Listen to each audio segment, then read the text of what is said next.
రాత్రి మనం నేర్చుకున్నటువంటి వాక్య భాగం ఏంటంటే యేసుక్రీస్తు ప్రభు ఆయన దీనత్వాన్ని మరియు ఆయన ఇతరులకు ఏ విధంగా సేవ చేయాలో అది నేర్పించాడు. యోహాను సువార్త 11వ అధ్యాయం ఉదయం నేర్పించాడు ప్రభు. సాయంకాలానికల్లా లూకా సువార్త 22వ అధ్యాయంలో 24వ వచనంలో ఏముందంటే, తమలో ఎవడు గొప్పవాడనే వివాదం వారిలో పుట్టగా. ఎప్పుడు జరిగింది సన్నివేశం? యేసు ప్రభు పొద్దున పాఠం నేర్పించాడు. ఏం పాఠం నేర్పించాడు? ఎలా తగ్గించుకోవాలో, ఎలా దీనులుగా ఉండాలో, దీనత్వాన్ని ప్రాక్టికల్గా నేర్పించాడు. అలాగే తన సహోదరులకు ఏ విధంగా సేవ చేయాలో కూడా నేర్పించాడు ప్రభు. నేర్పించాడో లేదో ప్రొద్దున నేర్పించాడు. సాయంత్రానికల్లా వీళ్ళు దీనత్వాన్ని నేర్చుకోవడానికి బదులు ఏం చేస్తున్నారు? వీళ్ళు వెంటనే తమలో ఎవడు గొప్పవాడు అనేటువంటి వివాదం వారిలో. ఈ రోజుల్లో కూడా చాలామంది దేవుని వాక్యాన్ని వింటారు, వాక్యం విన్నంతసేపు బాగుంటారు, వాక్యం విన్న తర్వాత వెంటనే దెబ్బలాడుకుంటుంటారు, తిట్టుకుంటుంటారు. అంటే చాలామందికి దేవుని వాక్యాన్ని వాళ్ళు సీరియస్గా తీసుకోవట్లేదు. దేవుని వాక్యం నాకు కాదులే అనుకుంటున్నారు, ఇది పలాని వాళ్ళకి అనుకుంటున్నారు.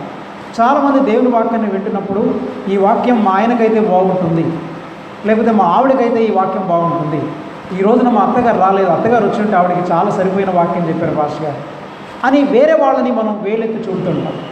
కానీ బైబిల్లో నుంచి నేర్చుకోవాల్సిన పాఠం ఏంటంటే, దేవుని యొక్క వాక్యం మనకు అందించబడ్డప్పుడు ఈ వాక్యము ఎవరికో కాదు, నాకే.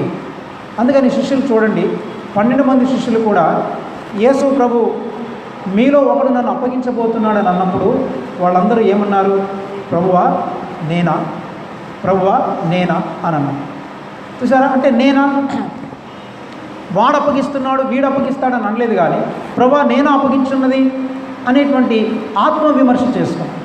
అలాగని ప్రియులరా, మనం దేవుని యొక్క వాక్యాన్ని విన్న తర్వాత ఈ వాక్యాన్ని మనం సీరియస్గా తీసుకొని ఈ వాక్యాన్ని మన జీవితంలోనికి అన్వయించుకోవడానికి మనం ప్రయత్నం చేయాలి. అందుకని నేను చెప్పేది ఏంటంటే, చాలామంది చూడండి, తల్లిదండ్రులు పిల్లల్ని స్కూల్కి పంపుతారు. పిల్లల్ని స్కూల్కి పంపిన తర్వాత ఒక సంవత్సరం గడిచింది అనుకోండి, వాళ్ళు ఎల్కేజీలో చేరారు. వచ్చే సంవత్సరానికి కూడా మళ్ళీ ఎల్కేజీలోనే ఉండాలని చూస్తారా? వాడు సంవత్సరము ఎల్కేజీ నుంచి యూకేజీకి వెళ్ళాలి, ఫస్ట్ స్టాండర్డ్, సెకండ్ స్టాండర్డ్, అలా అంచెలంచెలుగా పెరగాలని చూస్తుంటాం. అలాగనే ఆత్మీయ జీవితంలో కూడా మనం ప్రతి సంవత్సరము ఒకే క్లాసులో ఉండడం కాదు, ప్రతి సంవత్సరము ఒకే పాఠాన్ని నేర్చుకుంటూ జీవించడం కాదు, ప్రతి సంవత్సరం ప్రతి క్షణం మనం ఆధ్యాత్మికంగా ఎదగాలి. అందుకే కొరింథీయులకు రాసిన 2వ పత్రిక మనం 5వ అధ్యాయము 16వ వచనంలో అనుకుంటాను, అక్కడ 4వ అధ్యాయం 16వ వచనంలో పౌలు అంటున్నాడు, మా ఆంతర్య పురుషుడు కృషించుచున్నను, మా బాహ్య పురుషుడు కృషించుచున్నను, మా ఆంతర్య పురుషుడు దినదినము నూతనపరచబడుచున్నాను. బైబిల్ గ్రంథం బోధించేది ఏంటంటే, మన ఆంతర్య పురుషుడు దినదినం నూతనపరచబడాలి. మన ఆంతర్య పురుషుడు నూతనపరచబడాలి. ఎట్లా నూతనపరచబడాలి? Everyday. Christian life is a everyday life. క్రైస్తవ జీవితము ప్రతిదినం జీవించే జీవితం. ఇది సంవత్సరానికి ఒకసారి, వారానికి ఒకసారి జీవించే జీవితం కాదు. చాలామంది ఆదివారం నాడు వచ్చినప్పుడు దేవుని స్తుతిస్తారు, ప్రభువా నీకు వందనాలు స్తోత్రాలు అని చెప్తారు, దేవుని స్తుతిస్తారు. సోమవారం నుంచి శనివారం వరకు మళ్ళా సరుక్కుంటుంటారు, అది లేదు ఇది లేదని బాధపడుతుంటారు. మళ్ళీ ఆదివారం రాగానే దేవుని స్తుతిస్తుంటారు, మళ్ళీ ఇంటికి వెళ్ళిపోయి సనుక్కుంటుంటారు, పాపం చేస్తుంటారు. అంటే మన జీవితం ఎలా అయిపోయిందంటే, వారానికి ఒకసారి దేవుణ్ణి స్తుతిస్తే చాలు అనేటువంటి ఆ నామకార్థం స్థితికి వెళ్ళిపోయింది. కనుక Christian life is a everyday life. క్రైస్తవ జీవితము అనుదినము జీవించే జీవితం. అందుకే యేసు ప్రభు ఒక చోట అంటాడు, ప్రతిదినము తన సిలువనెత్తుకొని నన్ను వెంబడించాలి. యేసు ప్రభు యొక్క మన సిలువని ప్రతిరోజు ఎత్తుకొని మనం వెంబడించాలి. అలాగనే అనుదినము మనము నూతనపరచబడాలి. మన ఆధ్యాత్మికమైన జీవితంలో మార్పు వారానికి ఒకసారి, నెలకు ఒకసారి, సంవత్సరానికి ఒకసారి కాదు, కానీ మన జీవితంలో మార్పు ఎట్లా రావాలట? ప్రతిదినం రావాలి. నిన్నటికి ఈ వేళటికి మార్పు కనబడాలి, ఈ రోజుకి రేపటికి మార్పు కనబడాలి. అంటే ప్రతిరోజు నీలో మార్పు రాకపోతే నీవు దేవుని వాక్యాన్ని పెడచెవిన పెడుతున్నా, దేవుని యొక్క వాక్యాన్ని నిర్లక్ష్యం పెడుతున్నా. అందుకని అనుదినం మన జీవితంలో ఎంతో కొంత మార్పు అనేది కలగాలన్నమాట. అలాంటి మార్పు కలుగుతుందా? ఒకవేళ అలాంటి మార్పు కలగకపోతే మరి అయ్యప్ప భక్తులు ఉంటారు చూడండి, 40 రోజులు దీక్ష చేస్తారు వాళ్ళు కూడా. 40 రోజులు దీక్ష చేసిన తర్వాత ఆ దీక్ష టైంలో మాత్రం కనీసం వాళ్ళన్నా కాస్త అన్యులైనా చాలా గట్టిగానే దీక్ష చేపడతారు. నీసు తినకుండా తెల్లారి 4 గంటలకి లేచి స్నానం చేసి మరి చెప్పులు తొడుక్కోకుండా నల్లబట్టలు వేసేసుకొని ఏదో విధంగా వాళ్ళు కాస్త నిష్ఠగా 40 రోజులు ఉంటారు. నేల మీద పడుకొని కాయగూరల భోజనమే తింటూ ఉపవాసం ఉంటుంటారు. కానీ వాళ్ళు 40 రోజుల తర్వాత మళ్ళీ యథావిధిగా జీవిస్తుంటారు. కానీ ఈ రోజున క్రైస్తవ్యం కూడా ఎలా మారిపోయిందంటే మనం 40 రోజుల కాలం పాటు దీక్ష చేపట్టినట్లు కొంచెం భక్తిగానే ఉన్నట్టు కనబడుతున్నాం. కానీ ఈ 40 రోజుల అనంతరం మళ్ళీ మన జీవితం యథావిధిగా ఉంది. అందుకని నేను చెప్పే విషయం ఏంటంటే మన వ్యక్తిగత జీవితంలో మరి మనలో మార్పు ప్రతిరోజు మార్పు కలగాలి. అలాంటి మార్పు కలగకపోతే ఏమండి మనం చేసుకునేటువంటి పండుగలు, మనం ఇలా పెట్టుకునేటువంటి కూడికలు ఇవన్నీ కూడా దండగలు. ఇందులో అర్థం లేదు. ఒకవేళ మనం ఏ ఆచారాన్ని ఆచరించినప్పుడు దాని ద్వారా మనకు ప్రతిఫలం రాకపోతే, దాని ద్వారా మనం ఏదైనా ఒక పాఠాన్ని నేర్చుకోకుండా ఉంటే దాని వలన మనకు ఏ విధమైన ప్రయోజనం లేదు.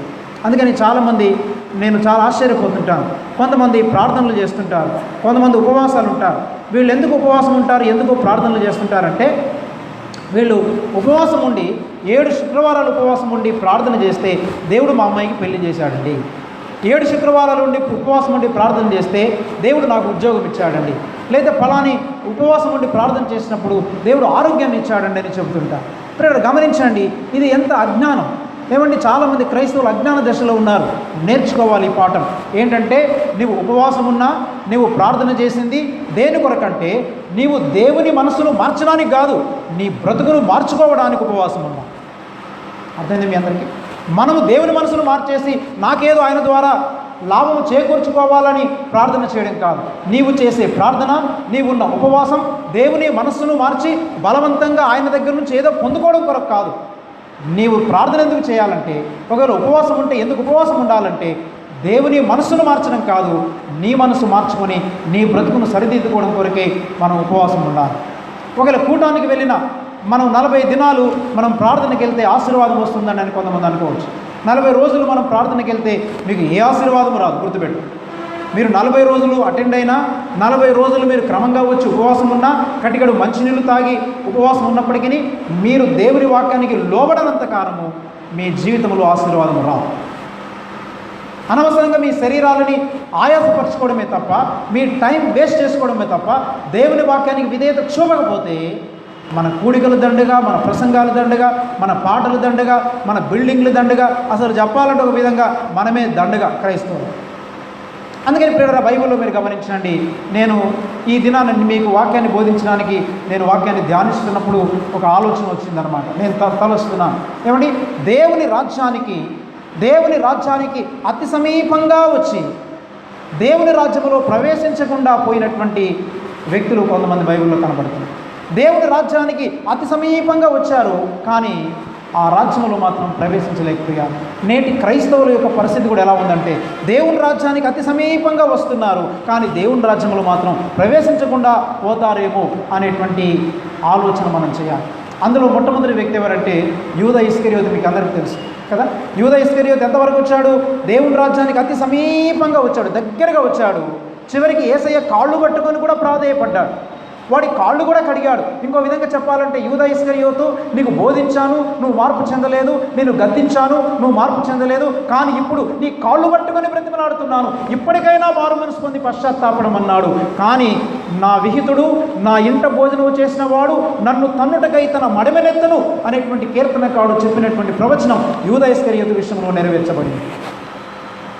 ఏం చేశాడంటే, నా విహితుడు, నా ఇంట ఉన్నవాడు, నా ఇంట భోజనం చేసినవాడు, ఆయనతో సన్నిహితంగా మెదిలినటువంటి యూదా ఇస్కరియోతు యేసు ప్రభును తన్నుటకు మడిమెనెత్తను అన్నట్లుగా యేసు ప్రభు విన్నపాన్ని అంగీకరించలేకపోయాడు. దేవుని రాజ్యానికి అతి సమీపంగా వచ్చాడు, ఆల్మోస్ట్ చేరిపోయాడు అనుకున్నాం, కానీ దేవుని రాజ్యంలో ప్రవేశించకుండానే పోయాడు. రెండో వ్యక్తి ఎవరంటే ధనవంతుడైన యవనస్తుడు.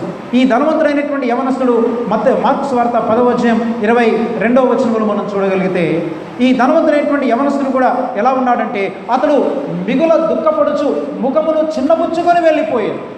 యేసు ప్రభు చెప్పాడు, నీకు ఒకటే కొదువు ఉందయ్యా, దగ్గర దాకా వచ్చావు, ఇంకొకటే కొదువు ఉంది, ఈ ఒక్కదాన్ని సరి చేసుకుంటే దేవుని రాజ్యంలో ప్రవేశిస్తావు. ఏమన్నాడు? చాలా సింపుల్ మాట చెప్పాడు. నీ ఆస్తిని అమ్ము, బీదలకు ఇమ్ము, అటు తర్వాత రమ్ము. కానీ వీడేం చేశాడు? యేసుప్రభు అన్నాడు, నీ ఆస్తిని అమ్ము, బీదలకు ఇమ్ము, అటు తర్వాత రమ్ము, లేకపోతే పొమ్ము. వీడేం చేశాడంటే, అమ్మ బాబాయ్ నా ఆస్తిని అమ్మేసి బీదలకు ఇవ్వాలా, ఇది కుదరదు అనుకున్నాడు. తన ముఖాన్ని, తన ఆస్తి మీద ఆశని పెంచుకున్నాడు, మమకారాన్ని పెంచుకున్నాడు. ఆస్తిని వదులుకోవడానికి ఇష్టపడలేదు. దేవుని కంటే ఎక్కువగా ఆస్తిని ప్రేమించాడు. అందుకని ఏం చేశాడంటే, యేసయ్య చెప్పిన బోధ వాడికి మనసుకు బుర్రకెక్కలేదు. అందుకని తనలో నీకు ఒకటే కొదువు ఉందనుకున్నాడు. ఆ ఒక్క కొరత చాలు, ఆ ఒక్క కొదువ చాలు. ఏమండి? ఆ ఒక్కటి ధనాపేక్ష చాలు. ఆ ధనము తనను పరలోక రాజ్యంలో ప్రవేశించకుండా అడ్డుకుంది. పిల్లరా, అందుకని వీడు కూడా దేవుని రాజ్యానికి దగ్గరగా వచ్చాడు, సమీపంగా వచ్చాడు, కానీ దేవుని రాజ్యంలో ప్రవేశించలేకపోయాడు. అంతకుముందు ఏమన్నాడు? నేను నరహత్య చేయట్లేదు, వ్యభిచరించట్లేదు, దొంగిలించట్లేదు, ధర్మశాస్త్రం అంతా పాటించేస్తున్నాను అన్నాడు. నువ్వు అన్నీ పాటించినా ఈ ఒక్క ఆజ్ఞ విషయంలో తప్పిపోతే నువ్వు దేవుని రాజ్యంలో ప్రవేశించలేకపోయావు. అందుకే ప్రియులరా, మనం కూడా ఏం చేస్తుంటామంటే, అన్ని విషయాల్లో బాగానే ఉన్నాం, నువ్వు బాగున్న విషయాల గురించి ప్రభు మాట్లాడట్లేదు. నువ్వు ఏ విషయంలో బాగలేవో దాని గురించి ప్రభు మాట్లాడుతున్నాడు. ఆ విషయాన్ని కనుక నువ్వు అర్థం చేసుకుంటే నీ జీవితంలో మేలు పొందుకుంటావు. అందుకని మన జీవితంలో ఏది లోటుగా ఉందో, ఏది లోపంగా ఉందో, మనం దానిని సరిచేసుకోవడానికి మనం ప్రయత్నించాలి. అలాగనే ఇంకొక వ్యక్తిని మీకు జ్ఞాపకం చేయగలను. అపొస్తలుల కార్యముల గ్రంథం 8వ అధ్యాయము మనం 24వ వచనంలో అక్కడ మనం చూడగలిగితే, అక్కడ గారడి వాడినటువంటి సీమోను జీవితాన్ని కూడా మీరు చూడగలరు. గారడి వాడినటువంటి సీమోను, క్షమించండి, 23వ వచనం నుండి మీరు చదవచ్చు. ఈ గారడి వాడినటువంటి సీమోను జీవితాన్ని మీరు చూడగలిగితే, వాడు కూడా ఆల్మోస్ట్ దేవుని రాజ్యానికి అతి సమీపంగా వచ్చాడు. ఇక రక్షణ పొందాడు, బాప్తిసం పొందాడు, అన్నీ చేశాడు. కానీ పేతురు ఏమంటాడు? నీ హృదయము దేవుని ఎదుట సరి అయినది కాదు. ఈరోజున చాలామంది ఏమనుకుంటున్నారంటే, నేను పాస్టర్ గారితోనే ఉన్నాను, నేను బాప్తిసం పొందాను, దేవుని అద్భుత కార్యాలు చేస్తున్నాను, చూస్తున్నాను, నేను అనేకమైనటువంటి కార్యక్రమాల్లో పాల్గొని పంచుకుంటున్నాను, దేవుడి కొరకు డబ్బులు ఇస్తున్నాను, కానుకలు ఇస్తున్నాను, ఒక సంఘములో మెంబర్ అయ్యాను, అంత బాగుందని అనుకుంటున్నారు. కానీ దేవుడు అంటున్నాడు, నీవు మిగతా కార్యక్రమాలు, యాక్టివిటీస్ అన్నీ చాలా బాగా చేస్తున్నావు. కానీ ప్రభు అంటున్నాడు, ఏమండి, ప్రభు పేతురు ద్వారా మాట్లాడుతున్నాడు, ఒరేయ్ సీమోను, గారడివాడనే సీమోను, నువ్వు అనుకుంటున్నావు డబ్బులిచ్చి పరిశుద్ధాత్మను సంపాదించుకోవడానికి ప్రయత్నం చేస్తున్నావా? చాలామంది సంఘాల్లో కూడా ఏం చేస్తుంటారంటే, డబ్బులిచ్చి పాస్టర్ని కొనాలని చూస్తుంటారు. కొంతమంది కానుకలు ఇచ్చి పాస్టర్ గారిని గ్రిప్పులో పెట్టుకోవడానికి ప్రయత్నం చేస్తుంటారు. కొంతమంది మంచి మంచి వస్తువులు ఇచ్చి పాస్టర్ గారి చేత మన్నలు పొందాలని ప్రయత్నం చేస్తుంటారు. అలాంటి పప్పులు నిజమైన పాస్టర్ దగ్గర ఉడకవని గుర్తుపెట్టుకోవాలి. అలాంటి మనస్తత్వం నీకుంటే ఆ చెడ్డ మనసు మార్చుకోవాలని ప్రభు మనకి జ్ఞాపకం చేస్తున్నాడు. వీడేమనుకున్నాడంటే, నేను పేతురు గారికి, ఫిలిప్పు గారికి, యోహాను గారికి డబ్బులు ఇచ్చేస్తే పరిశుద్ధాత్మ పొందినట్లేదో అబద్ధ ప్రార్థనలు చేస్తారని అనుకున్నాడు. కానీ నేటి రకము బోధకులు కాదు వాడు. ఈ బోధకుడు పేతురు అనేటువంటి భక్తుడు డబ్బుకు కకృతి పడేటువంటి వాడు కాదు. ఏమన్నాడంటే, నీ ద్రవ్యమును పెట్టి నీ ద్రవ్యము నీతో పాటు నశించునుగాక. ఈరోజున అలాంటి బోధ చేసేటువంటి బోధకులు మనకు కరువయ్యారు. ఈరోజున మీరు ఎలానో జీవించానండి, ఏ పాపమన్నా చేయండి, మీ డబ్బులు మాత్రం మాకు ఇవ్వండి, మా డిబ్బీలు నింపండి. ఫూలిష్నెస్ ప్రేమని చెప్పండి. అందుకని నేటి సంఘాల్లో అనేకమైన డబ్బు రావడానికి గల కారణం ఏంటంటే, ఏమండి, వాళ్ళు పాపాలు చేసినా వాళ్ళ డబ్బులు ఇస్తున్నారు, వాళ్ళు అక్రమాలు చేసినా వాళ్ళు డబ్బులు ఇస్తున్నారు, లంచాలు తీసుకొని డబ్బులు ఇస్తున్నారు, అన్యాయంగా జీవిస్తూ డబ్బులు ఇస్తున్నారు, దొంగతనాలు చేస్తూ డబ్బులు ఇస్తున్నారు, కట్నాలు తీసుకుంటూ కూడా డబ్బులు ఇస్తున్నారు. కట్నాలు తీసుకునే వాళ్ళ డబ్బులు దేవునికి అవసరం లేదు. లంచగొండుల యొక్క డబ్బు దేవునికి అవసరం లేదు. అన్యాయంగా సంపాదించిన సొత్తు, అక్రమంగా ఆర్జించినటువంటి సొత్తు దేవునికి అవసరం లేదు. నీ ద్రవ్యము నీతో కూడా నశించునుగాక. పేతురు షార్ట్కట్లో చాలా స్ట్రైట్ ఫార్వర్డ్గా చెప్పాడు, నీ ద్రవ్యము నీతో పాటు నశించు. ఎందుకో తెలుసా? నీ హృదయము దేవుని ఎదుట సరి అనేది కాదు కనుక ఈ కార్యంలో నీకు పాలు పంపులు. ప్రేమైన దేవుని బిడ్డలు గమనించండి, మనము బయటికి చేసే కార్యక్రమాలు బాగుండొచ్చు, కానీ నీ హృదయము దేవుని ఎదుట ఎట్లుంది? దేవుని ఎదుట నీ హృదయం ఎట్లా ఉంది? నేను నీ హృదయాన్ని చూడకపోవచ్చు, లేదా మీరు నా హృదయాన్ని చూడకపోవచ్చు, కానీ నా హృదయం దేవుని ఎదుట ఎట్లుందని దేవుడు చూస్తున్నాడు. కనుక నా హృదయం దేవుని ఎదుట ఎలా ఉందో దాని ప్రకారం జీవించడం నేర్చుకోవాలి. మనుషుల ముందు బోల్డంతా నటించవచ్చు, మనుషుల ముందు చాలా భక్తిపరులుగా మనం ఉండొచ్చు, కానీ దేవుని ఎదుట నువ్వు నటించలేవు. అర్థమైందండి? ఆయన సర్వవ్యాపకుడు, ఆయన సర్వజ్ఞానం కలిగిన వాడు. నీ బ్రతుకంతా తెలుసు. నీకు తలంపు పుట్టక మునిపే నీకు ఏ తలంపు రాబోతుందో తెలిసిన ఆయన దగ్గరికి వచ్చి యాక్షన్ చేయగలవా? ఇక్కడ కూర్చొని ప్రభా నేను భక్తిపరును, నీకు వందనాలైన స్తోత్రం స్తోత్రం అంటుంటే దేవుడు ఆనందపడిపోయి భుజాలు గజాలు చేసుకొని నీకు పరలోకపు వాకులను విప్పి పట్టజాలనంత విస్తారమైన దీవెనలు కుమ్మరిస్తాడు అనుకుంటున్నావా? బుద్ధిహీనత. ఆలోచించాలి. Don't pretend in the presence of God. దేవుని సన్నిధిలో నటించడానికి ప్రయత్నించండి. చాలామంది నటిస్తున్నారు ఈ లోకంలో. చాలామంది క్రైస్తవ సంఘాల నిండా మాస్కులు వేసుకొని తిరుగుతున్నారు. అందుకని ఈ గారడివాడైన సీమోను వాడు దేవుని రాజ్యంలో దగ్గరికి వచ్చాడు, మిస్ అయిపోయాడు. యూదా ఇస్కరియోతు చివరికి వచ్చాడు, ఎంట్రన్స్ దగ్గరికి వచ్చాడు, డోర్ దగ్గరికి వచ్చాడు, మిస్ అయిపోయాడు. ధనవంతుడైన యవనస్తుడు డోర్ దగ్గరికి వచ్చాడు, మిస్ అయిపోయాడు. గారడివాడైన సీమోను డోర్ దగ్గరికి వచ్చాడు, మిస్ అయిపోయాడు. దేవా అనేటువంటి మనకుడు పౌలు గారి కోవర్కర్, పౌలు గారితో పాటు పరిచయం చేసినటువంటి వాడు దేవా ఈ లోకమును స్నేహించి నన్ను విడిచిపెట్టి వెళ్ళిపోయాడు. చూసారా? దేమా కూడా విడిచిపెట్టేశాడు. మనం తిమోతికి రాసిన 2వ పత్రిక 4వ వచనంలో ఈ మాటలు మనం చూడగలం. కూడా దేవా నన్ను విడిచిపెట్టి వెళ్ళిపోయాడు. నిజమైన దైవజనులు విడిచిపెట్టేటువంటి వాళ్ళు చాలామంది ఉన్నారు. నిజమైన బోధని విడిచిపెట్టే వాళ్ళు చాలామంది ఉన్నారు. నిజమైనటువంటి భక్తిని, నిజమైనటువంటి ప్రభువుని విడిచిపెట్టే వాళ్ళు చాలామంది ఉన్నారు. నా ప్రియమైనటువంటి దేవుని బిడ్డలారా, వీళ్ళెలా ఇంకా చాలామంది ఉన్నారనుకోండి, కానీ నలుగురిని జ్ఞాపకం చేస్తున్నాను. దేవుని రాజ్యానికి అతి సమీపంగా వచ్చి ప్రవేశింపలేకపోయిన దౌర్భాగ్యులు. చెప్పాలంటే పరలోకపు గవిని దగ్గరికి వచ్చి పరలోకపు గవిని ముద్దు పెట్టుకొని దాన్ని తిరస్కరించి వెనుకకు తిరిగినటువంటి వాడు. ఒకవేళ మనలో అలాంటి వారు ఉన్నారేమో. అందుకే మరి హెబ్రీ గ్రంథకర్త అంటున్నాడు, ఏశావు వంటి భ్రష్టుడైనను వ్యభిచారి అయినను ఒకవేళ మీలో ఉండునేమోనని మిమ్మల్ని మీరు జాగ్రత్తగా చూసుకోనండి. ఏశావు వంటి భ్రష్టుడైనను వ్యభిచారి అయినను ఒకవేళ మీలో ఉన్నాడేమో, చూసుకోండి జాగ్రత్త. ఈ హెచ్చరిక మాటల్ని కనుక మీరు మనన చేయకపోతే, మీరు మనసులో పెట్టుకోకపోతే, ప్రియమైన దేవుని బిడ్డారా, ఒక దినం ముందు దేవుని జడ్జిమెంట్ సీట్ దగ్గరికి వచ్చినప్పుడు మనం ఏడుస్తుంటాం. అక్కడ నువ్వు ఎంత ఏడ్చినా, ఎంత మొరపెట్టుకున్నా, ప్రభు మరొక అవకాశం ఇవ్వని ఎంత నువ్వు ప్రాధేయపడినా నీకు మరొక అవకాశం దొరకదు. అందుకని అంతటి తలుపు వేయబడుతుంది. ఆ దినమున బుద్ధి లేని కన్యకలు, బుద్ధిగల కన్యకల స్టోరీలో మన అందరికీ తెలుసు. బుద్ధి లేని కన్యకలు ఏం చేశారు? ఆలస్యమైనందున నిద్రపోతున్నారు. బుద్ధి లేని కన్యకలు. బుద్ధి కలిగినటువంటి కన్యకలు అలర్ట్గా ఉన్నారు, మెలకువగా ఉన్నారు. ఎప్పుడు వస్తాడా మా ప్రభు పెండ్లి కుమారుడు ఎప్పుడు వస్తాడని చూశారు. పెండ్లి కుమారుడు రానే వచ్చాడు. బుద్ధిగల కన్యకలు తమ దివిటీలలో నూనె ఉంది కాబట్టి వాళ్ళు వెలిగించుకొని లోపలికి వెళ్ళిపోయారు. బుద్ధి లేని కన్యకలు పెండ్లి కుమారుడు వచ్చాడు, వెళ్ళిపోయాడు, తలుపు వేశాడు. అప్పుడు బుద్ధి లేని కన్యకలు వచ్చి అయ్యా అయ్యా అయ్యా అయ్యా మాకు తలుపు తీయమనగా, అంటే నా ఇంటర్ప్రిటేషన్ చెప్తున్నాను, బైబిల్ ఆ మాట లేదు. బైబిల్ ఏముందంటే అయ్యా అయ్యా తలుపు తీయమని ఉంది. కానీ యేసుప్రభు ఎలా చెప్తాడనేది నేను చెప్తున్నాను. ఇక్కడ అయ్యా అయ్యా మాకు తలుపు తీయమనగా అప్పుడు ప్రభు అంటాడు అయ్యో అయ్యో మీరెవరో నాకు తెలియదు అంట. అర్థమైందా? వీళ్ళంటారు అయ్యా అయ్యా మాకు తలుపు తీయవంటే ప్రభు అంటాడు అయ్యో అయ్యో మీరెవరో నాకు తెలియదు. ఆలోచించండి. అలాంటి దౌర్భాగ్యమైన స్థితికి మనం వెళ్లకుండా పెడదాం. అందుకని దేవుని యొక్క వాక్యం నా కొరకే, ఏదో ఈ మంగళవారం వాక్యం అయిపోయింది, బుధవారం ఇంకెవరు, బేస్తవారం ఎవరు, శుక్రవారం ఎవరొకరు ఆయన వాక్యం బాగా చెప్పాడు, ఈయన వాక్యం కంపేర్ చేయొద్దు. మిమ్మల్ని ఇంప్రెస్ చేయడానికి నేను వాక్యం చెప్పడానికి రాలేదు. మిమ్మల్ని ఇంప్రెస్ చేయాలంటే బోల్డ్ అంత థియాలజీ ఉంది చెప్పడానికి. అర్థమైందా? మీరు తట్టుకోలేరు థియాలజీ చెప్తే. బోల్డ్ అంత థియాలజీ చెప్పగలను. బైబిల్ కాలేజ్ అంతా మీ ముందు కుమ్మరించగలను నేను, మీకు తెలుసు నా గురించి. కానీ మిమ్మల్ని సంతోషపెట్టడానికి రాలేదు, ఏదో మీ మన్నులు పొందుకోవడానికి రాలేదు. నేను 3 విషయాలు నా హృదయంలో తీర్మానం చేసుకున్నాను. నా పరిచర్యలో 3 విషయాలకు నేను కట్టుబడి ఉన్నాను. ఒకటి, ప్రభువా ప్రజలను మెప్పించడానికి నేనెన్నడూ బోధించను. దట్ ఈజ్ మై స్టాండర్డ్, నా తీర్మానం. రెండవది, ప్రజల యొక్క డబ్బు కొరకు నేను బోధించను. మూడవది, వారి గౌరవం కొరకు నేను బోధించను. చాలామంది most of the preachers are preaching for money, making money and seeking honour. Making money and seeking honour అంటే ఘనతను కోరుకుంటున్నారు. అందరూ వచ్చి ప్రజలందరూ మెచ్చుకోవాలి. మీరందరూ నన్ను మెచ్చుకుంటే నేను ప్రవక్తనైపోతానా? మీరందరూ కలిసి నన్ను తిడితే నేను దొంగనైపోతానా? నేను దయ్యాన్ని అయిపోతానా?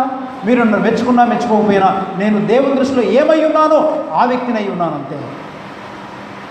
అందుకని ప్రియులారా గమనించండి, పస్కా అనేటువంటి దాన్ని యేసుప్రభువు ఆచరించిన విధానాన్ని క్లుప్తంగానే మీకు జ్ఞాపకం చేసి ముగిస్తాను. కంగారు పడనక్కర్లేదు. ఏమండి, ఎందుకంటే ఇలాంటి వర్తమానాలు మనకు దొరకవు ప్రియులారా. చాలా జాగ్రత్తగా మాట వినాలి. పస్కాను ఆచరించిన సందర్భం లూకా సువార్త 22వ అధ్యాయము మనం 14 నుంచి 18 వచనాల్లో చదువుకున్నటువంటిది. పస్కా అనేటువంటిది ఎందుకు ఆచరించారు, ఈ పాత నిబంధనలో ఉండేటువంటి పస్కా యొక్క ప్రాముఖ్యత ఏంటి, ఇశ్రాయేలు ప్రజలకి చాలా జాగ్రత్తగా వినండి. ఆ మాటలు మీరు రాసుకోగలిగిన వాళ్ళు ఉంటే గబగబ రాసుకోండి, కానీ మామూలుగా నా మాటలు చాలా శ్రద్ధగా వినండి. ఇశ్రాయేలు ప్రజలకి 3 ప్రాముఖ్యమైన పండుగలు ఉండేవి. మొత్తం ఇశ్రాయేలు ప్రజలకి 7 పండుగలు మనం పాత నిబంధనలు చూడగలం. 7 పండుగలు కూడా యేసుక్రీస్తు ప్రభునికి సాదృశ్యంగా ఉన్నాయి. ప్రతి పండుగ క్రీస్తును సూచిస్తుంది, ప్రతి అర్పణ క్రీస్తును సూచిస్తుంది, ప్రతి పాత నిబంధనలో ఉండేటువంటి ప్రతి విషయం కూడా యేసుక్రీస్తు ప్రభువుని అవి జ్ఞాపకం చేస్తున్నాయి. ప్రత్యక్ష గుడారంలో ఉండే ప్రతి వస్తువు క్రీస్తునకు ముంగుర్తుగా ఉన్నాయి. అందుకని చాలామందికి అర్థం కావట్లేదు. ఏమనుకుంటున్నారంటే పాత నిబంధన పండుగలు పట్టుకుంటున్నారు, ఆ పాత నిబంధన పండుగలు నిమగ్నం అయిపోతున్నారు. ఏదో ఒక ఆచారం పట్టుకుంటున్నారు, ఆచారాన్ని కట్టుబడి ఉండిపోతున్నారు. మనం పునరుత్థాన పండుగ అంటే కదండి, పొద్దున్నే లేవాలని చెప్పి అందరూ పొద్దున్నే ప్రార్థనలు పెడుతున్నారు, 10 గంటలకు పెట్టట్లేదు. యేసు ప్రభు 12 గంటల నుంచి 3 గంటల దాకా సెలవు పడ్డాడు కదా, అందుకని 12 గంటలకు మొదలు పెట్టాలి, 3 దాకా ఉండాలి. చూసారా, అంటే అలా చేయడం తప్పని కాదు, కానీ అలా చేస్తేనే కరెక్ట్ అని అనుకోకూడదు. అలాగనే యేసు ప్రభు పునరుత్థానుడు అయ్యాడు కాబట్టి ఎర్లీ మార్నింగ్ వర్షిప్, ఓకే, అందరికీ బాగుంటే ఎర్లీ మార్నింగ్ పెట్టుకోండి, ఏ టైం అయినా పెట్టుకోండి, కానీ ఆచార సంబంధంగా చాలామంది జీవిస్తున్నారు. అందుకని ప్రతి పండుగలు క్రీస్తును సూచిస్తున్నాయి, ప్రతి అర్పణ క్రీస్తును సూచిస్తుంది, ప్రత్యక్ష గుడారంలో ఉండే ప్రతి వస్తువు క్రీస్తును సూచిస్తుంది. కాబట్టి పాత నిబంధన చదువునప్పుడల్లా మనం క్రీస్తును చూడాలి తప్ప పాత నిబంధన పండుగ ఆచారాన్ని చూసి దానికి కట్టుబడి ఉండొద్దు. అందుకని ఇశ్రాయేలు ప్రజలకి 7 పండుగలు 3 ప్రాముఖ్యమైన పండుగలు ఉన్నాయి. ఒకటి ఏంటంటే మొట్టమొదటిది అది పస్కా పండుగ, రెండవ పండుగ పెంతెకోస్తు పండుగ, మూడవ పండుగ పర్ణశాలల పండుగ. ఈ పస్కా పండుగ ఎందుకొరకు చేశారు అనంటే, మనం నిర్గమకాండం 12వ అధ్యాయము 1 నుంచి 28 వచనాల వరకు మీరు చదవగలిగితే ఆ నిర్గమకాండం 12వ అధ్యాయంలో ఈ వృత్తాంతం అంతా వ్రాయబడింది. ఈ పస్కా పండుగ రోజున ఎందుకు ఈ ఇశ్రాయేలు ప్రజలు పస్కా పండుగ చేశారు, నేను దాన్ని కొంచెం వివరిస్తాను ప్రియులారా. ఈ పస్కాని ఎందుకు వధించేవాళ్ళు అంటే, ఈ పస్కా పండుగ ఎందుకు చేయాలి అని దేవుడు ఇశ్రాయేలు ప్రజలకి ఆజ్ఞాపించాడంటే, ఆ పస్కా దినమున ఒక గొర్రె పిల్లని మీరు వధించాలి. అది డాగు కానీ మచ్చ కానీ లోపము ఉండకూడదు దానికి. కనుక ఒక పవిత్రమైనటువంటి ఏడాది ఒక మగ గొర్రె పిల్లను కానీ మేక పిల్లను కానీ తీసుకుని వచ్చి దేవునికి అర్పించాలి, వాళ్ళు అర్పించుకోవాలి. అయితే ఈ పస్కాని ఆచరిస్తున్నప్పుడు ఈ పస్కా పండుగని ఎందుకు చేయాలంటే, ఇది ఇశ్రాయేలు ప్రజల యొక్క కట్టడి ఏంటంటే, వీరు ఇశ్రాయేలు ప్రజలని ఐగుప్తు దేశం నుండి యెహోవా దేవుడు విడిపించిన సందర్భంగా, అనగా వీరికి దేవుడు విమోచన కలగచేశాడు అనే ఉద్దేశంతో ఇశ్రాయేలు ప్రజలు పస్కాను ఆచరించేవాళ్ళు. అంటే వీళ్ళు ప్రతి సంవత్సరం పస్కాని ఆచరిస్తున్నప్పుడెల్లా ఏం జ్ఞాపకం చేసుకోవాలంటే, ఈ పస్కా దేన్ని గుర్తు చేస్తుందనంటే, మా దేవుడు మా పితరులని ఇశ్రాయేలు ప్రజలని ఐగుప్తు దేశం యొక్క బానిసత్వం నుంచి విమోచించాడు అనే దాన్ని గుర్తు చేయడానికి పస్కా పండుగను ఆచరించేవాళ్ళు. రెండవదిగా మనం చూస్తుంటే పెంతెకోస్తు పండుగ ఎందుకు వీళ్ళు ఆచరించేవాళ్ళంటే, పెంతెకోస్తు అనేటువంటి పండుగ దినమున దేవుడు ధర్మశాస్త్రాన్ని ఇశ్రాయేలు ప్రజలకు ఇచ్చాడు. సీనాయి పర్వతం మీద దేవుడు చాలా ఆజ్ఞలని అనేక రకాలైనటువంటి కార్యాలని వారికి బయలుపరిచాడు. అందుకని ఈ పెంతెకోస్తు అనేటువంటి పండుగ దినమున ధర్మశాస్త్రం ఇవ్వబడింది, దాన్ని చదివి దాని ప్రకారం బ్రతకాలి అనే ఉద్దేశంతో దాన్ని గుర్తు చేసుకోవడానికి పెంతెకోస్తు పండుగని వాళ్ళు చేసుకునేవాళ్ళు. ఇక మూడవదిగా చూస్తుంటే పర్ణశాలల పండుగ. ఇశ్రాయేలు ప్రజలు అరణ్యములో వాళ్ళు తిరుగుతున్నప్పుడు ఇశ్రాయేలు ప్రజలు వారు చిన్న మరి ఈత మట్టలు నరికి ఆ కొమ్మలని ఒక చిన్న నీడలాగా వేసుకొని చిన్న పర్ణశాలలు కట్టుకొని అందులో నివాసం చేసేవాళ్ళు. అంటే వాళ్ళు ఏమని రిమైండ్ చేసుకోవాలంటే, ఏమని గుర్తు చేసుకోవాలంటే, మేము అరణ్యంలో తిరుగుతున్నప్పుడు మా జీవితం తాత్కాలికమైంది, మా దేశం అరణ్యము కాదు, మా దేశం ఐగుప్తు కాదు, మా దేశం పాలుతేనులు ప్రవహించేటువంటి దేశం, మా దేశం ఇది శాశ్వతం కాదు, మా దేశం పాలుతేనులు ప్రవహించేటువంటి దేశాన్ని మా దేవుడు మాకు స్వాస్థ్యముగా ఇవ్వాలని కోరుకున్నాడు. కాబట్టి పర్ణశాలల పండుగ ఏం తెలియజేస్తుందంటే, మేము ఈ భూలోకంలో తాత్కాలికమైన వారు అని గుర్తు చేసుకోవడానికి దేవుడు ఇచ్చాడు. అయితే ప్రియమైనటువంటి దేవుని బిడ్డారా, చాలా జాగ్రత్తగా మాట వినండి. అయితే ఈ పండుగలు ఎలా ఉంటే, క్రొత్త నిబంధనకు వచ్చేసరికి ఎవరు ఈ పస్కాను ఎలా ఆచరించాలని మనం చూడగలిగితే, పాత నిబంధనలో నిర్గమకాండం 12వ అధ్యాయము 15వ వచనంలో అక్కడ ఏం రాయబడిందో ఆ వచనాన్ని మీకు చదివి మీరు జ్ఞాపకం చేస్తారు ప్రియుడా. దయచేసి చూడండి, నిర్గమకాండం 12వ అధ్యాయము 15వ వచనాన్ని ఒకసారి మనం చదువుకుందాం. నిర్గమకాండం 12వ అధ్యాయము 15వ వచనం. 7 దినములు పులియని రొట్టెలను తినవలెను, మొదటి దినమున మీ ఇండ్లలో నుండి పొంగినది పారవేయవలను. మొదటి దినము మొదలుకొని 7వ దినము వరకు పులిసిన దానిని తిను ప్రతి మనుషుడు ఇశ్రాయేలుల నుండి కొట్టివేయబడును. ఇక్కడ ఏమన్నాడంటే ఇశ్రాయేలుల నుంచి కొట్టివేయబడతారు. ఎందుకొరకనంటే ఇశ్రాయేలు ప్రజలందరూ కూడా పులియనటువంటి రొట్టెలను 7 దినాలు తినాలన్నాడు. ఎందుకు 7 దినాలు ఈ పులియని రొట్టెలను తినాలి అంటే, ఇంకో విధంగా చెప్పాలంటే ఈ పులిసినటువంటి రొట్టెలన్నిటిని కూడా వారి ఇండ్లలో నుంచి వెలుపలకు బయటికి పారవేయాలి. అందుకని మనం దేవుని వాక్యములో చాలా జాగ్రత్తగా మీరు గమనించగలిగితే 14వ వచనం చూడండి. కాబట్టి ఈ దినము మీకు జ్ఞాపకార్థమైన దగును, మీరు యెహోవాకు పండుగగా దానిని ఆచరింపవలను, తరతరములకు నిత్యమైన కట్టడగా దానిని ఆచరించవలను. 7 దినములు పులియని రొట్టెలను తినవలను, మొదటి దినమున మీ ఇండ్లలో నుండి పొంగినది పారవేయవలను. ప్రియమైన దేవుని బిడ్డలారా, ఆలోచించండి. పొంగినది పారవేయాలి అంటే పులిసినటువంటిది మీ ఇండ్లలో కనబడడానికి వీల్లేదు. మీరు పస్కాను ఆచరిస్తున్నప్పుడు, పస్కా పండుగని ఆచరిస్తున్నప్పుడు, పస్కా బలిపశువుని మీరందరూ కుటుంబీకులందరూ కలిసి భుజిస్తున్నప్పుడు మీరు చేయాల్సింది ఏంటంటే, మీరు రొట్టెలతో తినాలి, చేదు కూరలతో కలుపుకొని తినాలి. ఈ చేదు కూరలతో చేదు కూరలతో రొట్టెలను, ఈ గొర్రెపిల్లను మీరు తింటూ ఉన్నప్పుడు మీరేం చేయాలంటే, మీ రొట్టెలలో పులుపు అనేటువంటిది కనబడకూడదు. ఈ పులిసిన దానితో మీరు పండుగను ఆచరించకూడదు. మీ పండుగలో పులుపు అనేటువంటిది రాకూడదు అనే విషయాన్ని మనం దైవ గ్రంథంలో చాలా జాగ్రత్తగా మనం చూస్తున్నాం. అయితే ఈ పులుపు ఏంటి? క్రొత్త నిబంధన ప్రకారం కొరింథీయులకు రాసిన మొదటి పత్రిక 5వ అధ్యాయం మనం 18వ వచనాన్ని అక్కడ మనం చదువుకుందాం. ప్రేరణ అసలు ఈ పస్కా అంటే ఎవరు ఏంటి అని మనం ఆలోచిస్తుంటే క్రొత్త నిబంధనలో ఈ విషయం మనకు అర్థమవుతుంది. క్షమించండి, మొదటి కొరింథీయులకు రాసిన పత్రిక 5వ అధ్యాయము మనం 7వ వచనం చూడండి. 7వ వచనం చదువుకుందాం.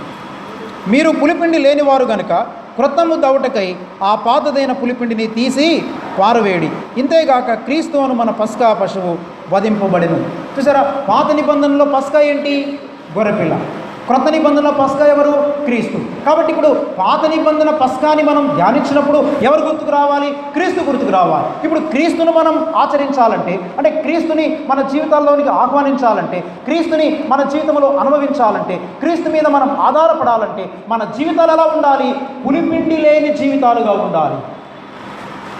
అర్థమవుతుందా మీ అందరికీ? పులిపిండి లేనటువంటి జీవితాలు అనగా పులుపు అనేటువంటిది ఉండకూడదు, ఈస్ట్ ఉండకూడదు. ఒకవేళ నీ బ్రతుకులో ఈస్ట్ ఉంటే నీ బ్రతుకంతా వేస్ట్. అర్థమైందా? తర్వాత ప్రభువు నీ బ్రతుకుని రోస్ట్ చేస్తాడు. అందుకని ఈస్ట్ అనేటువంటిది, ఈ పులుపు అనేటువంటిది మన జీవితాల్లో లేకుండా క్రీస్తు అనేటువంటి ఆ పస్కాను మనం భుజించాలి. ప్రియమైన దేవుని బిడ్డలారా, అందుకని పులుపు లేక పుల్లని పిండి, ఈ పులిపిండి దేనికి సాదృశ్యంగా ఉందంటే బైబిల్ గ్రంథంలో 4 విషయాలకు సాదృశ్యంగా ఉంది. మనం మొట్టమొదటిగా గమనించగలిగితే లూకాసు వార్త 12వ అధ్యాయం 1వ వచనాన్ని మనం చదవగలిగితే అక్కడేమంటారంటే, మరి పులిపిండి దేనికి సాదృశ్యంగా ఉందంటే వేషధారణకు సాదృశ్యంగా ఉంది. ఎవరైనా చదవగలిగిన వాళ్ళు ఉంటే గమగమ చదవండి ప్రేరణ. లూకాసు వార్త 12వ అధ్యాయము 1వ వచనం మనం చదువుకున్నాం. లూకాసు వార్త 12వ అధ్యాయము 1వ వచనం.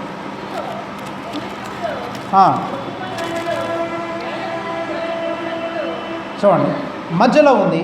తన శిష్యులతో మొదటి ఇట్లని చెప్పసాగాను, పరిసయ్యుల వేషధారణను పులిసిన పిండిని గూర్చి జాగ్రత్త పడి. పరిసయ్యుల వేషధారణను పులిసిన పిండిని గూర్చి జాగ్రత్త పడండి అంటే పులిపిండి దేనికి సాదృశ్యంగా ఉంది?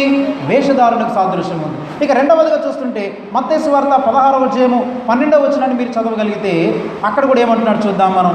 మత్తయి సువార్త 16వ అధ్యాయము 12వ వచనం. ఎందుకంటే ఈ వచనాలు మనం చదవడమే బాగుంటుందని నాకు అనిపిస్తుంది ప్రభు.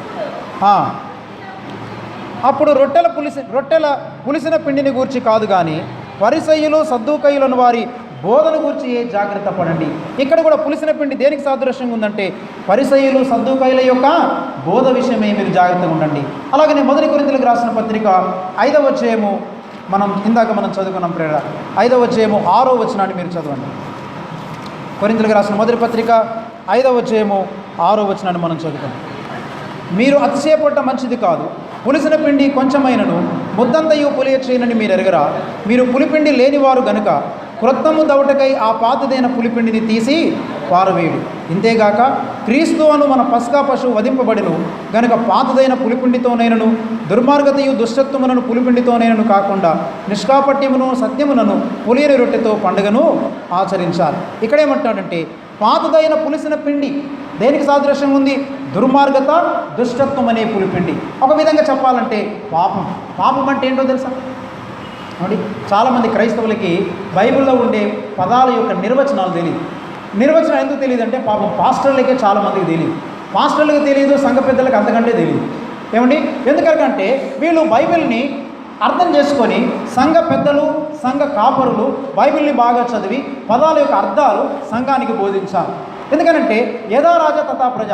మన సంఘ పెద్దలు మన సంఘ పాస్టర్లు ఎలా ఉంటారు, మన సంఘ విశ్వాసులు అలానే ఉంటారు. నేను చాలా సంఘాలకు వెళ్ళినప్పుడు అనేక మందిని నిర్వచనాలు అడుగుతుంటాను. సమాధానం అంటే ఏంటో చెప్పరు, కృప అంటే ఏంటో తెలియదు, దయ అంటే ఏంటో తెలియదు, సాత్వికత్వం అంటే ఏంటో తెలియదు, దీనత్వం అంటే ఏంటో తెలియదు. మీకు తెలియదనే విషయం నేను కొన్ని వందల మాటలు మీకు చెప్పగలను. బైబిల్లో చాలామందికి చాలా విషయాలు తెలియదు. ఇప్పుడు తెలియకపోవడం తప్పేం కాదు, కానీ తెలుసుకోకపోవడం తప్పు.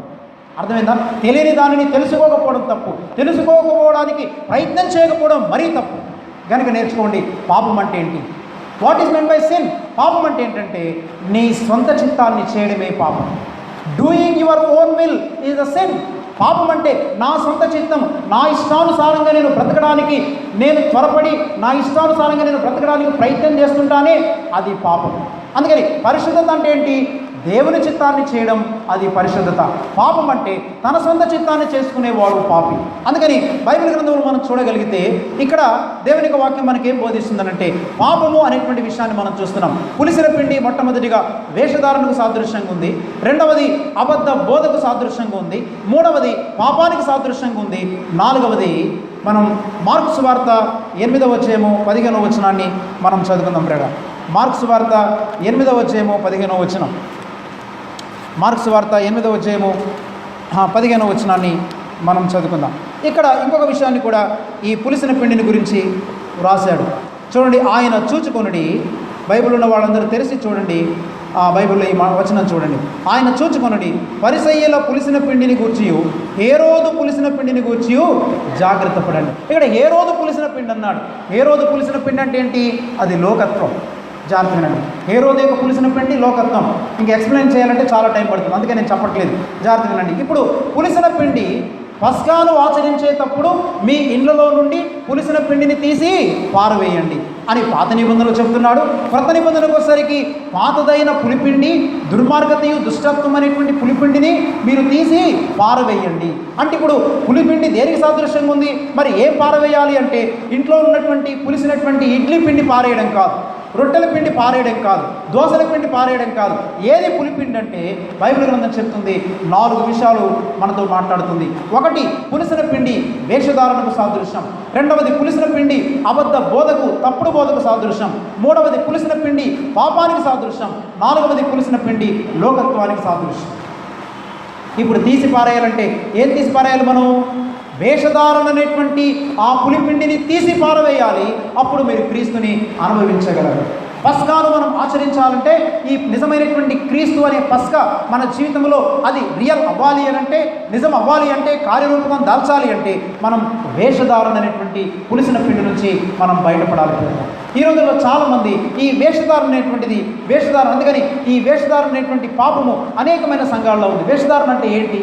వేషధారణ అంటే చాలా సింపుల్ ప్రేరణ, మాస్క్ వేసుకోవడం అంతే. అంటే లేని వేషాన్ని మనం ధరించడం, అంటే బయటికి ఒక జీవితము లోపల మరొక జీవితాన్ని జీవించడం, అంటే లోపల ఏదైతే లేదో లేని దాన్ని బయటికి కనపరుచుకోవడం.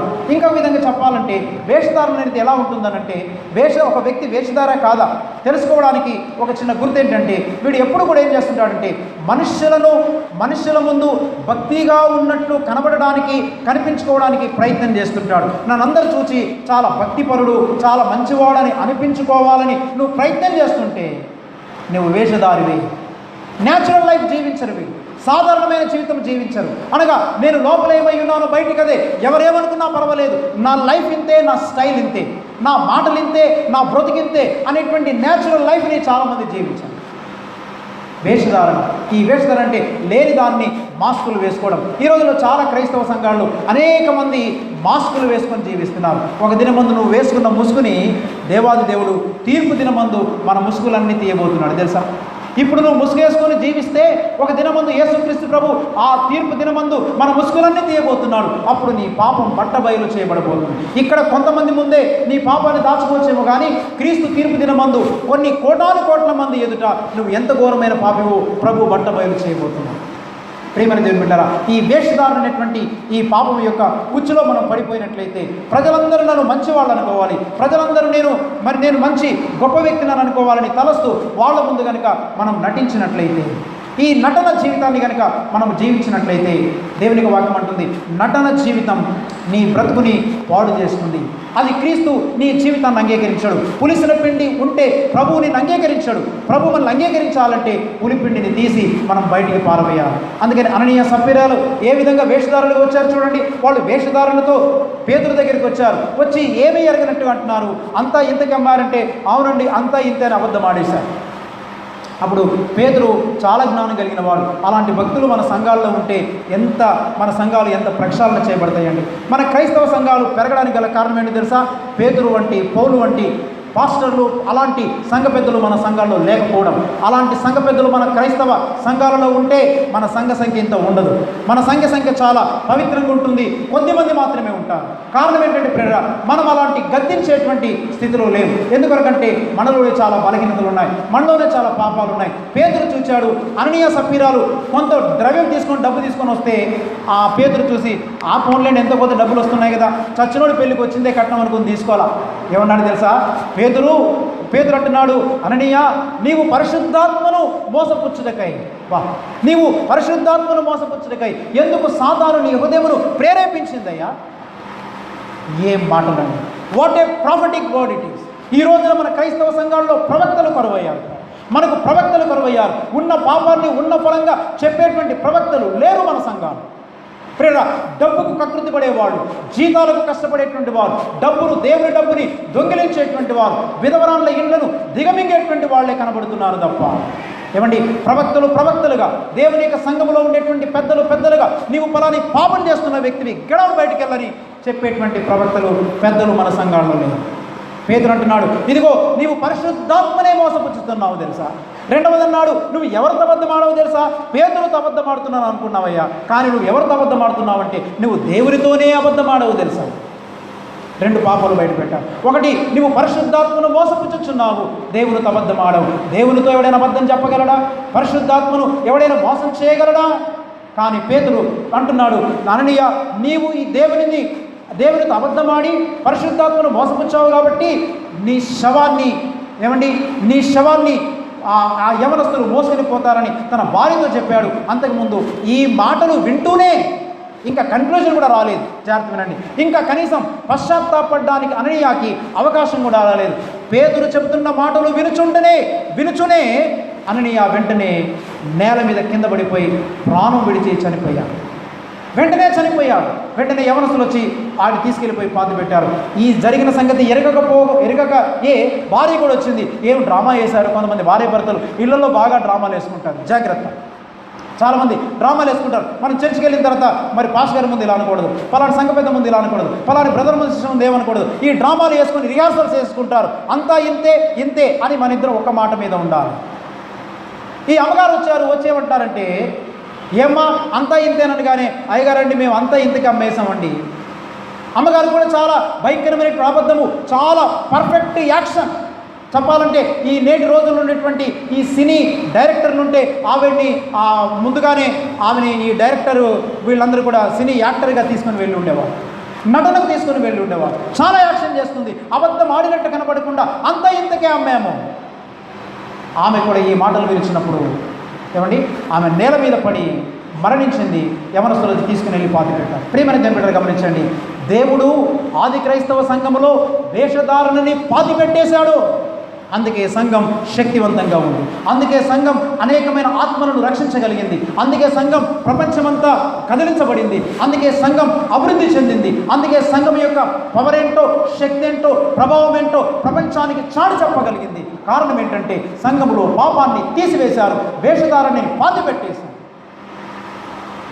ఈ రాత్రికాల సమయంలో ప్రియమైన దేవుని బిడ్డలారా, ఈ రోజున మన క్రైస్తవ సంఘాలు ఏడవడానికి గల కారణం ఏంటంటే, మన క్రైస్తవ సంఘాల్లో దెబ్బలాడుకోవడానికి గల కారణం ఏంటంటే, ఒకరి మీద ఒకరు అన్యాయంగా అక్రమంగా ఒకరినొకరు తన్నుకోవడానికి గల కారణం ఏంటంటే, మనలో వేషధారణ అనేటువంటి పాపం ఉంది, పులిపిండి ఉంది, పుల్లని పిండి ఉంది. ప్రియమైన దేవుని బిడ్డలారా, అందుకని మీకు తెలిసినా తెలియకపోయిన బిడ్డలారా, మా సంఘంలో మాత్రం చిన్ని సంఘమే కానీ ఇలాంటి భయంకరమైన బయటికి కనబడేటువంటి పాపం చేసినట్టుగా ఎవరైనా కనబడితే వాళ్ళని సంఘం నుంచి వెలివేస్తున్నాం. ఇప్పటికీ 2 లేక 3 వెలివేస్తారు. వాళ్ళు రెడ్ హ్యాండెడ్గా వ్యభిచారంలో పట్టబడ్డారు. రెడ్ హ్యాండెడ్గా అక్రమంగా ఒక పరపురుషుని ఉంచుకున్నాడని తెలిసిన మరుసటి క్షణమే 2 వార్నింగ్లు ఇచ్చాను. తర్వాత సంఘ పెద్దల మధ్య పెట్టి, నువ్వు బయటికి వెళ్ళొచ్చు, చర్చికి రానక్కర్లేదు, గెడవలు బయటికి వెళ్ళమన్నా. అలా ప్రక్షాళన చేయగలిగితే మన సంఘాలు ఎంతో బాగుపడతాయి కూడా. అందుకని మన సంఘంలో దేవుని శక్తి ఉంటుంది, దేవుని సన్నిధి ఉంటుంది. నేటి దినాల్లో పెద్ద పెద్ద బిల్డింగ్లు కట్టుకున్నాం. దేవుని సన్నిధి ఉన్నది అనుకుంటున్నారా? దేవుని పవర్ ఉందనుకుంటున్నారా? మనకు మైక్ పవర్ వచ్చింది, మనకి బిల్డింగ్ పవర్ వచ్చింది, డబ్బులు వచ్చాయి కాబట్టి డబ్బు పవర్ వచ్చింది, అడ్మినిస్ట్రేషన్ ఉంది కాబట్టి అడ్మినిస్ట్రేషన్ పవర్ వచ్చింది, పొలిటికల్ నాయకులు ఉన్నారు కాబట్టి పొలిటికల్ పవర్స్ వచ్చాయి, రాజకీయ శక్తులు ఉన్నాయి, మైకు పవర్లు వచ్చాయి, శబ్ద తరంగాల పవర్లు వచ్చేసాయి, రకరకాలైన పవర్లు తెచ్చుకున్నాం, పొజిషన్లు తెచ్చుకున్నాం మనం. కానీ దేవుని పవర్ లేదు, దేవుని శక్తి ఏమాయి. ఒక భక్తుడు ఆవేదనతో రాసినటువంటి పుస్తకం దేవుని శక్తి ఏమాయను. ఆది క్రైస్తవ సంఘం వాళ్ళు పాటలు పాడితే వారి పాటల్లో శక్తి ఉంది. ఏం జరిగింది? వాళ్ళు పాటలు పాడినప్పుడు చెరసాల పునాదులు అదిరిపోయినవి. మనం పాటలు పాడితే గబగబా ఏమండి దడదడలాడితే ఈవిడ ఎప్పుడు ముగించేస్తారా, ఎప్పుడు పోతారు బాబో ఈసులోమని పాడుతున్నారు. ఈ పాటల్లో పవరే లేదు. మనం పాటలు పాడుతుంటే నిద్రపోతుంటాడు, మనం పాటలు పాడుతుంటే పరిగెడుతుంటారు కొంతమంది. వాళ్ళు పాడిన పాటలకి చెరసాల పునాదులు అదిరిపోయినవి. వాళ్ళు ప్రసంగాలు చేస్తుంటే ఒకసారి 3000 మరొకసారి 5000 మంది రక్షణ పొందారు. వాళ్ళు సాక్ష్యం చెప్తుంటే కుంటివాడు లేచి నిలబడ్డాడు, 3000 మంది 5000 మంది రక్షణ పొందారు. వాళ్ళు కొన్ని గ్రామాలకు వెళ్తున్నప్పుడు భూలోకంలో తలక్రిందులు చేయవారు ఇక్కడికి కూడా వచ్చి ఉన్నారని ఆశ్చర్యపోయారు, భయపడ్డారు చాలామంది. ఆలోచించారు. వాళ్ళ పాటల్లో శక్తి ఉంది, వాళ్ళ ప్రసంగాల్లో శక్తి ఉంది, వాళ్ళ సాక్ష్యంలో శక్తి ఉంది, ఏమండి వాళ్ళు మాట్లాడినప్పుడు శక్తి ఉంది. వాళ్ళు ఎక్కడికి వెళ్తే అక్కడ వాళ్ళు భూలోకంలో తలక్రిందులు చేయగలుగుతారు. నేటి క్రైస్తవ సంఘాలు ఊరికనే చర్చి నింపేసి జనాలు వచ్చేసి సరిపోయింది అనుకుంటున్నారు, దేవుని సన్నిధి ఉన్నది అనుకుంటున్నారా? రకరకాలైన పవర్లన్నీ తెచ్చుకున్నాం. అందుకని ఈ పవర్లు తెచ్చుకున్నాం కాబట్టి దేవుని పవర్ పోయింది మనకు. దేవుని పవర్ ఉంటే మిగతా పవర్లు మన దగ్గర ఉండవు. అందుకని ఆది క్రైస్తవ సంఘం శక్తివంతంగా ఉండడానికి గల కారణం ఏంటంటే, పేతురు గేటు దగ్గర నిలబడ్డాడు. పేతురు బెంచ్ వేసుకొని ముందు కూర్చోలేదు, పేతురు గేటు దగ్గర నిలబడ్డాడు. ఆ ఆది క్రైస్తవ సంఘములనని సభ్యురాలని యొక్క వేషధారని అక్కడ పాతి పెట్టేశాడు. తెలుసా? అంత మాత్రం కాదు, పులిపిండి రెండవది ఏమండి పరిశీల యొక్కయు శాస్త్రుల యొక్కయు ఆ బోధకు సాదృశ్యంగా ఉంది. వాళ్ళు ఏం బోధ చేస్తున్నారు? మీరు చెప్పుదురే కానీ శాస్త్రుల యొక్క పరిశీల యొక్క బోధ ఏంటి? వారు చెప్పుదురే కానీ చెయ్యరు. నేటి చాలామంది ఏంటంటే చెప్పడం అలవాటు అయిపోయింది. చాలామంది బోధిస్తారు, గట్టిగా మాట్లాడితే మర్మాలు కూడా చెప్పగలరు. మీరు లోతైనటువంటి మర్మాలు చెప్తే చెప్పొచ్చు.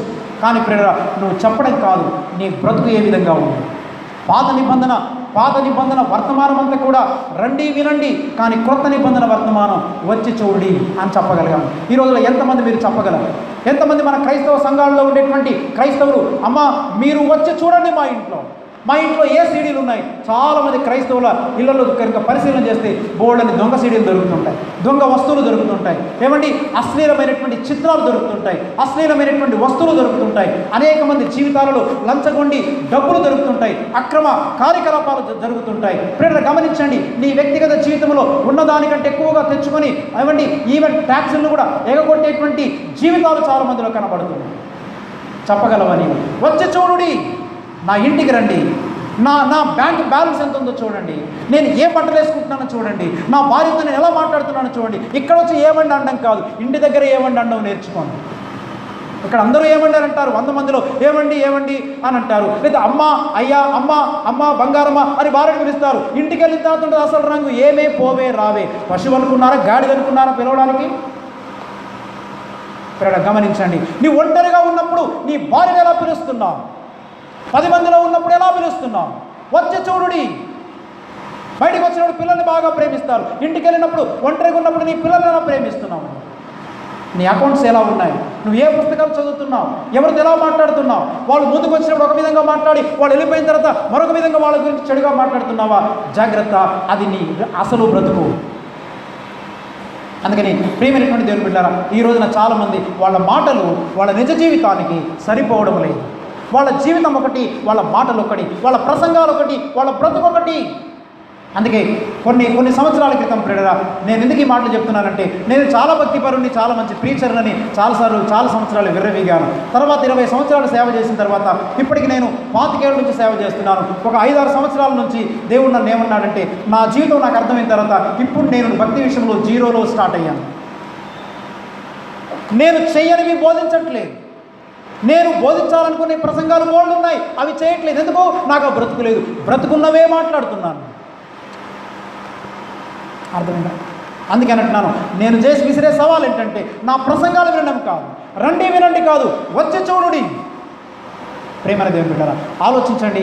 ఈ విధముగా మన జీవితంలో తప్పుడు బోధలు ప్రబలుతున్నాయి. వారి యొక్క బోధన గురించి జాగ్రత్త. మూడవది ఏమంటానంటే, పాపమును గురించి జాగ్రత్త. ఈ రోజున చాలామంది మరి పాపానికి సాదృశ్యం ఇందాక మనం చూసాం, దుర్మార్గత మరియు దుష్టత్వం అనేటువంటి పాపం. దుర్మార్గత అంటే ఏంటి? ఏమండి, దుర్మార్గత, దుష్టత్వము అనేటువంటి పులిసిన పిండి తీసి పారవేయండి. చాలామందికి దుర్మార్గత అంటే అర్థం తెలియదు, దుష్టత్వం అంటే అర్థం తెలియదు. అందుకే చెప్తున్నాను కదా, అందుకే మన జీవితంలో మార్పు ఎందుకు రావట్లేదంటే పదాలకు అర్థాలు తెలియదు. అందుకని ఏదో కలిపి కొట్టరా కావట్రంగా నలుగురితో నారాయణ, గుంపులో గోవిందులాగా వెళ్ళిపోతున్నాం మనం. అర్థమైందా? అందుకని మనకి ఈ వాక్యాలు అర్థం కావట్లేదు. దుర్మార్గత అంటే అర్థం ఏంటి తెలుసా? It is the sin against God. దేవునికి వ్యతిరేకంగా చేస్తున్న పాపం. కొన్నిసార్లు మనుషులకు వ్యతిరేకంగా చేయం, మనం మనుషులకు ఎవరికి హాని చేయం, కానీ కొంతమంది దేవునికి వ్యతిరేకంగా చేస్తుంటారు. జాగ్రత్త. పౌలు గురించి పరిస్థితిని యేసుప్రభు అంటున్నాడు, ఏమన్నాడు? సౌలా సౌలా, నీవు నన్ను ఎలా హింసించున్నావు? నీవు మునికోరలకు ఎదురు తన్నుట కష్టం. నువ్వు ఎవరిని హింసిస్తున్నావు తెలుసా? నీవు ఇతరులకు హాని చేయట్లేదు అనుకుంటున్నావు, కానీ నువ్వు ఎవరికి చేస్తున్నావు తెలుసా? సంఘాన్ని హింసిస్తున్నావు అంటే, మునికోరలకు ఎదురు తన్నుచున్నావు అంటే నువ్వు నన్నే హింసిస్తున్నావు. వికెట్నెస్, దుర్మార్గత అంటే దేవునికి వ్యతిరేకముగా చేసే పాపం. అలాగనే దుష్టత్వం అంటే it is the sin against the fellow believers, అనగా తోటి సహోదరులకు వ్యతిరేకంగా చేసే పాపం. నీ సహోదరుని దుర్మార్గుడా, దుష్టుడా అని తిట్టావా? లేకపోతే నీవు నీ సహోదరుని ఏమండి అపవిత్రమైన పదజాలాన్ని ఉపయోగించి దూషించావా? నువ్వేం చేస్తున్నావు తెలుసా? నువ్వు పాపం చేస్తున్నావు. నేను చాలామంది అనుకుంటారంటే, వాడ ఆ పనికి మాలినోడండి, ఈవిడ చాలా పనికి మాలిందండి. నేను చెప్పేది మామూలు మాటలు చెప్తున్నాను. కొంతమంది లోపల బాగా తిట్టుకుంటారు, అవసరమైతే సంఘాల్లోనే కొట్టుకుంటారు, అవసరమైతే మీద కలయబడతారు, ఒకరినొకరు దూషించుకుంటారు. ప్రేమ దేవుడా, ఎంత విచారం లోకంలో కూడా జరగట్లేదు. ఏ అన్యుల దేవాలయాల్లో కూడా తన్నుకోవడం జరగట్లేదు. కానీ మన క్రైస్తవ సంఘాల్లో ఏమంటే కొంతమంది చందాకర్రలతో తన్నుకున్నారు. ఒక సంఘంలో, ఏకంగా ఒక సంఘంలో ఒక జిల్లాలో గురించి విన్నాను నేను. ఆ జిల్లాలో వాళ్ళు ఏకంగా చందాకర్రలు పట్టుకొని ఫైటింగ్ చేశారు. ఏమండి, ఈ పాత సినిమాల్లో కర్రసాము చేస్తుంటారు చూడండి, అలా కర్రసాము చేసుకున్నారు సంఘంలో. కారణం ఏంటంటే ఈ మధ్యాహ్నం ఈ రాత్రి కాల సమయంలో ప్రియమైన దేవుని బిడ్డలారా గమనించండి, ఈ పాపం అనేది ఏంటంటే నీ సహోదరునికి వ్యతిరేకముగా నీవు పాపం చేస్తున్నావు. నీవు అది దుష్టత్వం అంటే ఇంకా కొంచెం అర్థం చెప్తాను వినండి. దుష్టత్వం అంటే ఏంటో తెలుసా?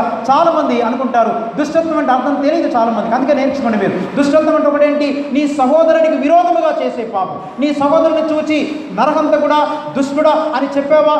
నీవు ఈ పాపము చేశావు. ఈ పాపాన్ని దేవుడు విడిచిపెట్టడు. ఈ పాపానికి పర్యవసానాన్ని అనుభవిస్తావు నువ్వు.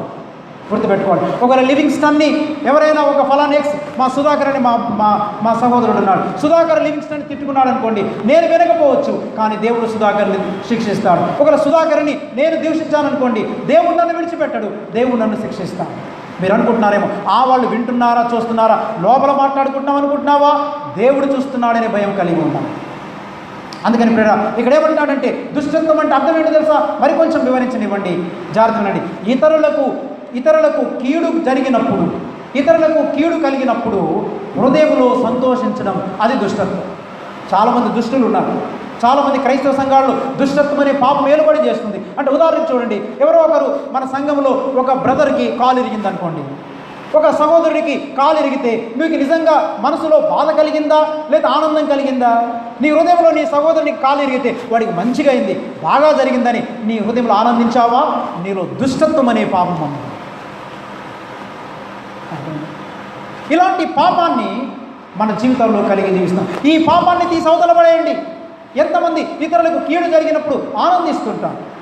అసూయ అంటే వేరొక అర్థం ఉంది. ఇతరులకు మేలు జరిగినప్పుడు మనం హృదయంలో దుఃఖపడ్డామనుకోండి. ఫర్ ఎగ్జాంపుల్, పక్కింటి ఆయనకి ప్రమోషన్ వచ్చిందనుకోండి, ఒక బ్రదర్కి ప్రమోషన్ వచ్చిందనుకోండి, నీ మనసులో బాధపడుతున్నావు, అబ్బా వాళ్ళకి అప్పుడే ప్రమోషన్ వచ్చేసింది, వాళ్ళ అమ్మాయికి పెళ్ళి అయిపోయింది, వాళ్ళ పిల్లలు పాస్ అయిపోయారు అని మనసులో బాధపడుతున్నావు అనుకోండి, అది అసూయ. అర్థమవుతుందా? ఇతరులకు మేలు కలిగినప్పుడు హృదయంలో బాధపడితే అసూయ, ఇతరులకు కీడు కలిగినప్పుడు హృదయంలో సంతోషిస్తే అది దుష్టత్వం. అందుకని ఇలాంటి దుష్టత్వం, దుర్మార్గత అనే పాపములను, పులిపిండిని తీసి పారవేయండి. 4వది ఏంటంటే ప్రియులారా, చివరిది ఏమంటున్నాడంటే వరల్డ్లీనెస్, లోకత్వం. ఏమండి, హేరోదు యొక్క లోకత్వం. హేరోదు ఏం చేశాడు తెలుసా? మనకు ఆ అధ్యాయంలో మీరు చదవగలిగితే, హేరోదు బాప్తిసం ఇచ్చే యోహాను యొక్క బోధ వినడానికి ఇష్టపడ్డాడు. ఒక్కసారి ఆ వచనాన్ని చూడండి. మార్కు సువార్త మనం 8వ అధ్యాయాన్ని మనం చూడగలిగితే ప్రియులారా, క్షమించండి, మత్తయి సువార్త అనుకుంటాను.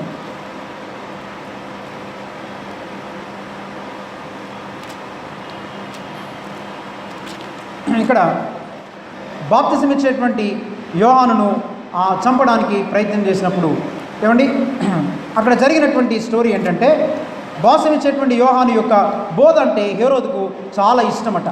ఈ హేరోదు ఏం జరుగుతుందంటే, సరే ఆ వచనాన్ని చూద్దాం మనం. హేరోదుకి బాప్తిసం ఇచ్చే యోహాను యొక్క బోధ చాలా ఇంట్రెస్ట్ అనమాట. అందుకని బాప్తిసం ఇచ్చే హేరోదు యొక్క బోధని వినడానికి ఇష్టపడేవాడు.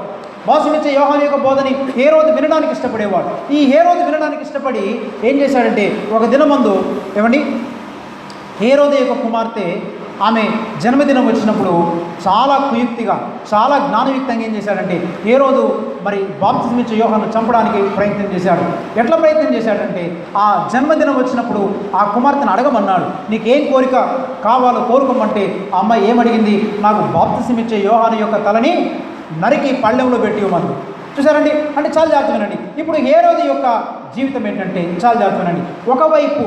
ఒకవైపు ఆయన యొక్క జీవితం గమనించండి.